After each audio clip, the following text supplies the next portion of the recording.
আরে 12 রবিউল আউয়াল পালন করে, চ্যালেঞ্জে আসুক। 12 রবিউল আউয়াল নবীর জন্ম পারলে প্রমাণ করুক।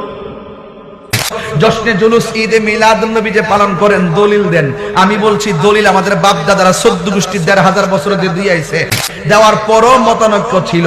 এখন আমি আর দলিল দেই না, আমি বলি কি মিলাদুন নবী, নবীর শুভ আগমন হয়েছে, নবীর শুভ আগমনে আনন্দ র্যালি করা, জুলুস করা, মিছিল করা, নাতে রাসূল পয়রা পয়রা রাস্তা দিয়ে হাইটা র্যালি কইরা পতাকা উড়ায়া উড়ায়া, এইগুলা করতে গেলে দলিলের আর প্রয়োজন নাই, এইগুলা মহব্বতের দরকার।